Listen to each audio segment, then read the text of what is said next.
welcome to SVG TV News on Friday, August 23rd, 2019. I am Investor Bowens with the details. Health is a shared responsibility.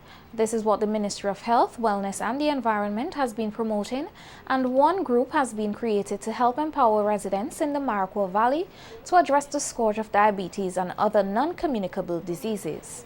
SVG TV's Barvin Oliver tells us more in this report. Diabetes and other non-communicable diseases have a negative impact on the life of those affected as well as their families and the community in general. With this in mind, a community-based strategic approach is underway to help deal with the effects of NCDs. The Maracaibo Health District Group is one of several groups established to help lessen the case of NCDs in the country. The group will be working along with health centers in Calder, Evesham, Mesopotamia, Richland Park, Greggs and Lomans. Health Nursing Supervisor for the Maracaibo Health District, Arlene James, said non-communicable diseases such as cancers and heart disease are the leading cause of death in SVG, posing a challenge for the Ministry of Health, Wellness and the Environment.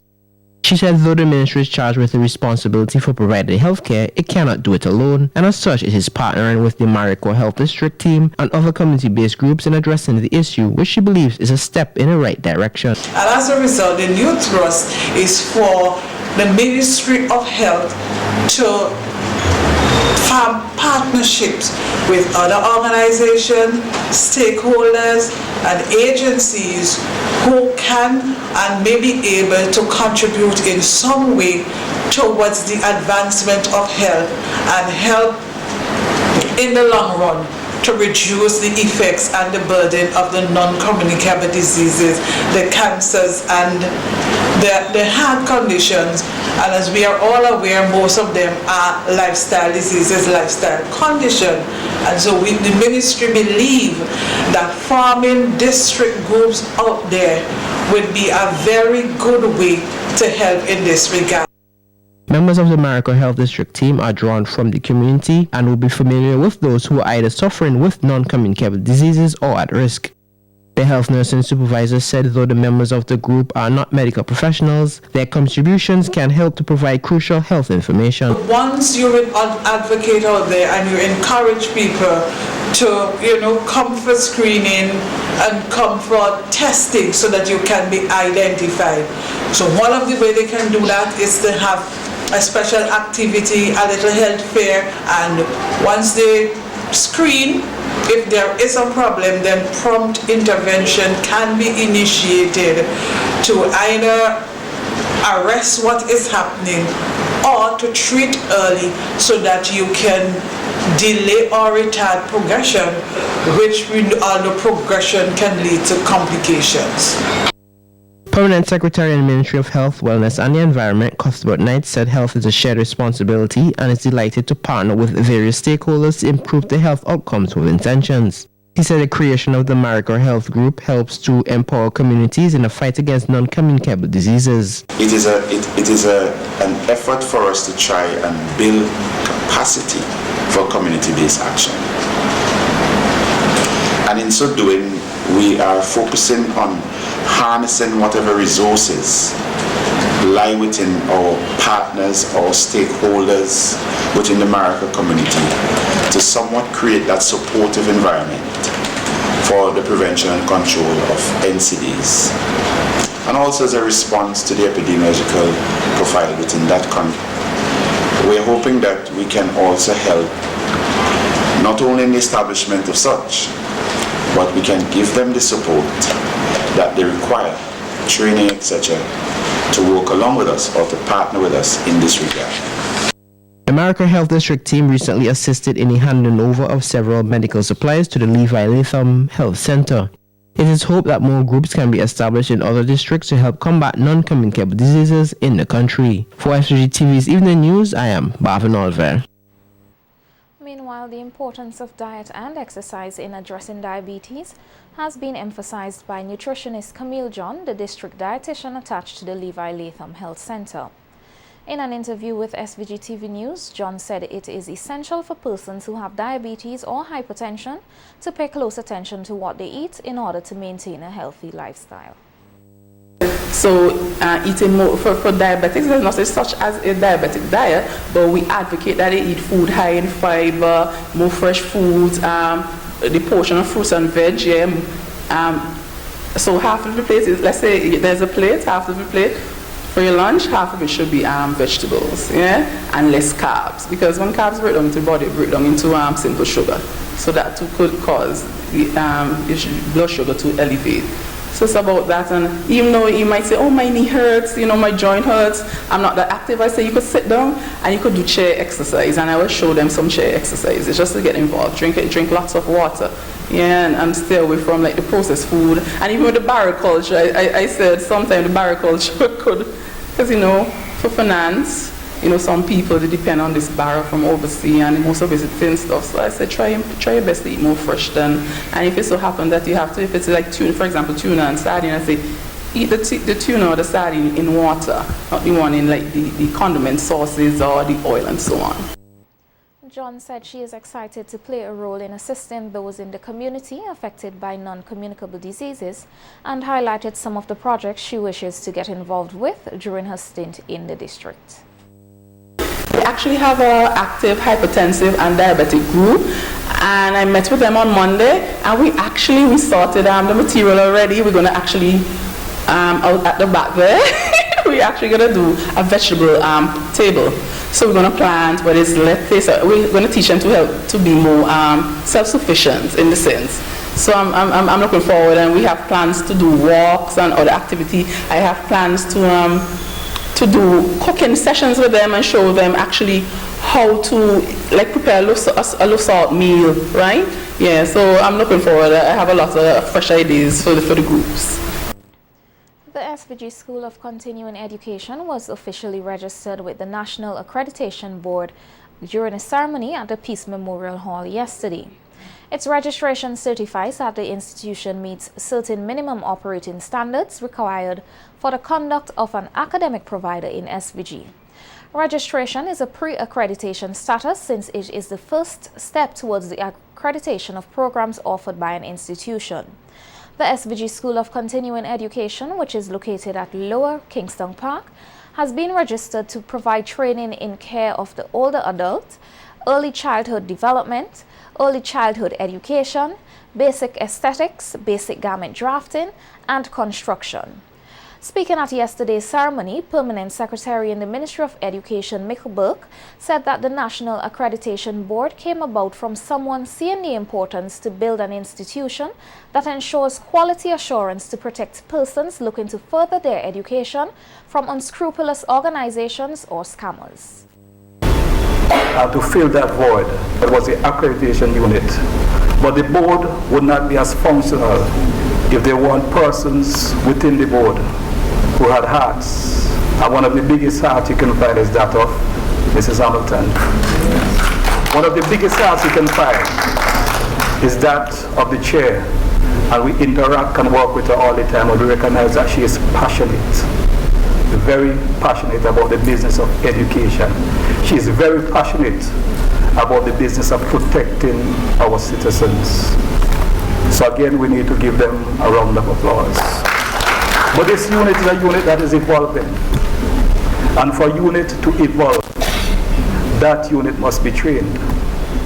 So every effort has been made to expose the individuals who work in this organization, in this entity, to training related to accreditation. So the unit is not one that is random or conducts business in an ad hoc manner. They are professionals who are trained. They are professionals who have been exposed to higher learning. They are professionals who have traveled the length and globe to acquire new skills and knowledge. Burke congratulated the SVG School of Continuing Education for getting on board to becoming a more qualified institution. Education is indeed the instrumental tool, the vehicle, the Rolls Royce out of poverty. And many of us can attest to that fact. So we welcome you. And when we see what you're doing, we recognize what you're doing. And we know that it started with the vision of one, perhaps. So a seed was planted, but the seed that was planted was a seed that was planted divine, because it is God who inspires. So God placed that seed in your head.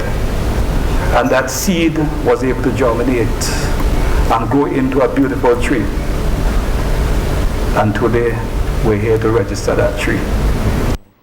CEO of the SVG School of Continuing Education, Sylvia Gould, said that the institution has come a long way in accomplishing its first step of being a center of excellence. Today, we recognize the importance of assuring quality in all our activities. The quality of higher education activities and outcomes is one of the most important and pressing issues in the development of an educational institution. It contributes to the academic standing and overall knowledge development of students.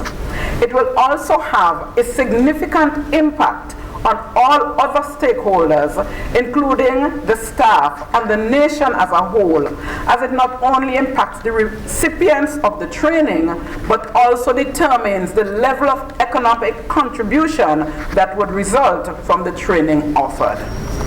The SVG School of Continuing Education is committed to being a center of excellence in the provision of relevant post-secondary, theoretical and technical education courses to our current and potential students.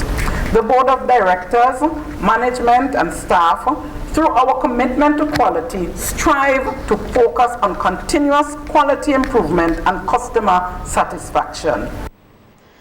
Parents across the country have again been challenged to ensure their children make full use of the educational opportunities being made available to them. Deputy Prime Minister and Minister of Foreign Affairs Sir Louis Straker issued this challenge at an award ceremony held today at the Foreign Affairs Conference Room. Over 100 students from primary and secondary schools nationwide received a bursary of $350 to assist with the purchasing of their school supplies for the new school year. Sir Louis encouraged parents to partner with all stakeholders to ensure their children get the necessary help to do well in school. Be on their backs to make sure that they are doing well, and once in a while, make sure you go to the schools and find out how your child is doing. Many of you don't go to the PTA meetings. Many of you don't talk to the teachers. Your children do poorly. And I have said nobody should come to me at the end when they have they are assigning them to schools. You come and say, your child is going to, they assign it to this secondary school and you want them to go to girls' high school and grammar school. They didn't work for girls' high school and grammar school, don't come to me. I have always said that your children, God has blessed them with a mind and brains as much as those who are going to prep school. They don't have less brains, you know. But the middle-income people and the rich people who send their children to prep school, they make sure that their children read, study, do their homework, while you will just tell your children, when they see bold and beautiful and you're out, look at the play for me, and when you come back, how did that go? No, you can't do that. The Deputy Prime Minister said it is equally important for parents to create an environment where their children are encouraged to excel. Your children have as much brains as those children going to prep school. There's no reason why they cannot, with your help, go to grammar school and girls' high school. And the poorer you are, the greater is the need for them to get into grammar school and girls' high school. But you have to get on their backs and enforce it and place in them an ambition. Ambition. Don't tell them they're like the worthless father and they won't come out any good. Tell them you expect them to be the Prime Minister, to be the Governor General, to be a chief engineer, a doctor, a lawyer. Place that ambition in their minds so that they begin to develop and nurture the hope that they can be something. While thanking the High Commissioner in England, Senior Lewis, for sourcing the funds to assist the children, Sir Louis reminded parents that their children's education is the greatest investment they can make. Would be your children, and it's not an expense, it's an investment. What you put into them, you expect to reap it. Not all of them would be ungrateful. because I've known of parents who have made tremendous sacrifice. Their children went abroad, did well, and forgot about parents. But the chances are that you're better providing for them and help them. The chances are greater that once you do that, somehow or the other, the Lord would place in their hearts to remember their parents and to help their parents. So we want to thank Senior Lois very much. The Ministry of Education has closed down the Mary Hutchinson Primary School in Ashton, Union Island, and is now looking at a suitable temporary location to house the students for the new school term. So says Minister of Education Sinclair Jimmy Prince, who was at the time responding to a question in Parliament yesterday by opposition MP Terence Oliver, who noted that the school is in a state of disrepair, which makes it difficult or almost impossible to have classes there. The MP questioned whether repairs will be done, and if so, will the repairs be completed for the new school year. School at Ashton, Union Island is in a state of disrepair, which makes it difficult or almost impossible to have classes there. Will the Minister please state what is the status of the school in regards to the need for repairs, and if these repairs will be completed for the new school year? We'll take a study to determine whether any of the two old school buildings can be safely repaired, or if we have to demolish and rebuild a new facility to house the students of the Mary Hutchinson Primary School. Of course, the first school where the Mary Hutchinson School was, students were housed, that had to be abandoned because after building it, it had to be abandoned. And then the second school, of course, is the one which was vacated by the Union Island Secondary School. So those are the two schools we're looking at. Once a determination is made, the Mary Hutchinson Primary School students will return to an upgraded school plant or a brand new facility in the shortest possible time frame. Minister Prince said $89,000 were allocated to carry out repairs on the Mary Hutchinson School. He noted his government is concerned about the health and safety of all students across SVG, hence the need to put long-term measures in place. The Education Minister was also asked by the Southern Grenadines MP if the Kanawan Secondary School will be ready to open for the start of the new school year in September. Minister Prince said they are on track with its opening. Furniture is already on island. It's here in St. Vincent now. The company has also promised to employ 1 or 2 adjunct teachers to assist the school should the need arise. The Ministry of Education is working assiduously with all of the relevant stakeholders to ensure that all arrangements are in place for the beginning of the Kanawan Secondary School for the new academic year. This administration made a promise to provide secondary education on the island come September 2nd, 2019, and here history will be created when we welcome the first batch of students to the Kanawan Secondary School. The provision of secondary education on Kanawan is a further ennoblement of our education revolution, which leaves no child behind. The Member of Parliament for the Southern Grenadines should be happy that the dream of a secondary education in Kanawan is now a reality. As Minister of Education, Mr. Speaker, I want to take this opportunity to encourage all parents of students who are expected to attend the school to support the new Kanawan Secondary School. This new school is your school. You have to be the ones to work with the teachers to ensure that your children receive a quality education. 12 U.S. Peace Corps volunteers will be providing teaching services at various schools across SVG was sworn in today at a ceremony at the New Montrose Hotel. The volunteers are the 91st group of Peace Corps trainees to the Eastern Caribbean who arrived 2 months ago and were part of training sessions, familiarizing themselves with SVG and teaching programs in the schools they will be attached. Minister of Education St. Clair Jimmy Prince welcomed the volunteers who will be serving for 2 years. He said their contributions to the education sector is a boost, noting the education revolution that SVG is experiencing. Decades, the American Peace Corps has maintained a meaningful presence in the education system in St. Vincent and the Grenadines. We have had a long association with you, and we have benefited greatly from that association. In my high school days, a significant proportion of my teaching staff were Peace Corps, and I've been influenced tremendously by the delivery of instruction from the Peace Corps. And we're happy that you've continued to be part of our education system here in St. Vincent and the Grenadines. Acting Country Director of the Eastern Caribbean Peace Corps volunteer Patrick Triano reminded the volunteers of the mission of the Peace Corps, which is promoting world peace and friendships. He emphasized the importance of the commitment they have embarked on in SVG. Our colleagues, our neighbors and our friends, or at least mine, may attest that we don't always succeed. And we don't always live up to these principles. But I want to say that the fact that we value these principles and that we have given our lives to live by these principles makes a world of difference. We need many people like you.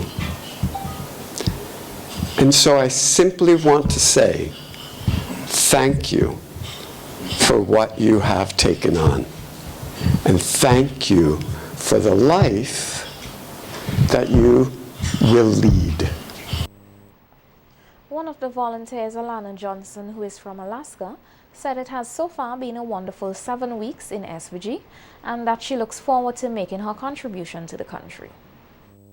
8 weeks filled with fun, laughter, anxieties, new faces, food, and places.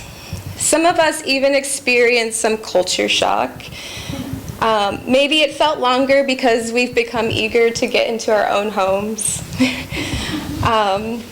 But we all came here with a purpose, and some of us may still be unsure of what that purpose fully entails. Regardless, we all share a common goal, which is to help people in meeting their needs in the countries we serve. We, the Peace Corps trainees, volunteers, would like to thank those of you who helped us prepare and have guided us to where we will be going in the next 2 years to come. The volunteers will be stationed in the 12 communities, namely Oya, Chateaubelair, Greg's Spring Village, Richland Park, Connery, North Union, Byra, Lauders and Trumaca, Barley and Lomond's Wynwood. 5 potential importers have expressed interest in the importation of sand to SVG.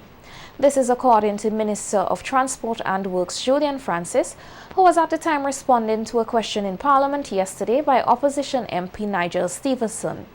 Stevenson asked whether licenses have been granted for sand mining following the ban on the removal of sand from local beaches.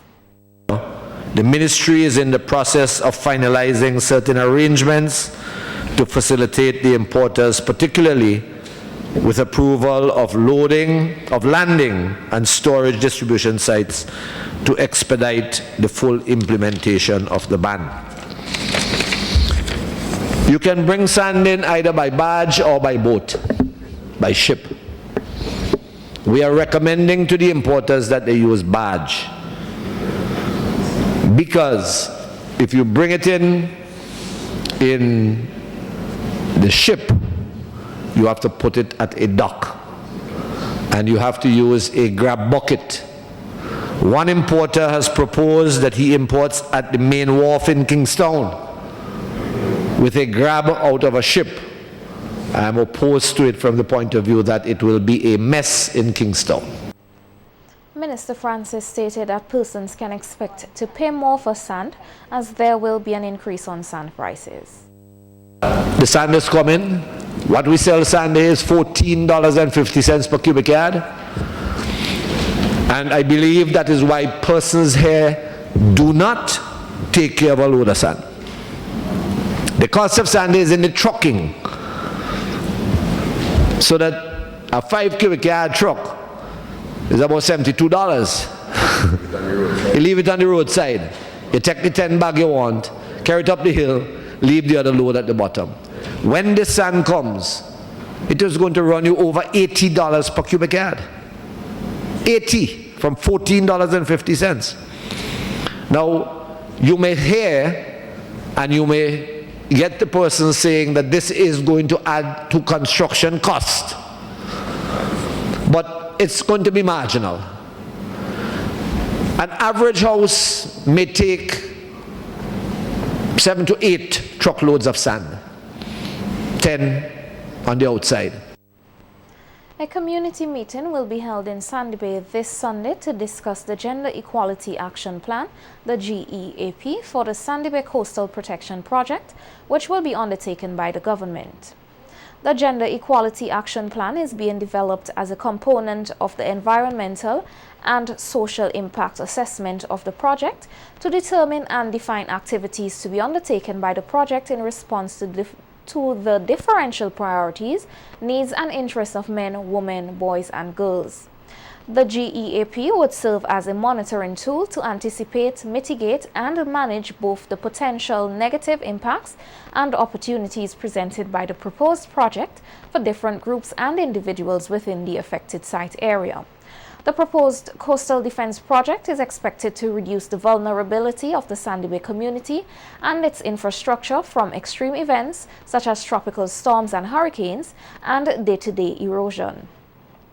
Sunday's meeting will take place at the Sandy Bay Primary School grounds from 3 p.m. This meeting is to discuss and get views in the form of an open forum from residents and other stakeholders on their concerns and needs in the following areas: employment, health and education, and disaster relief, with Dr. Cydia Chambers of the Environmental Solutions Limited of Jamaica.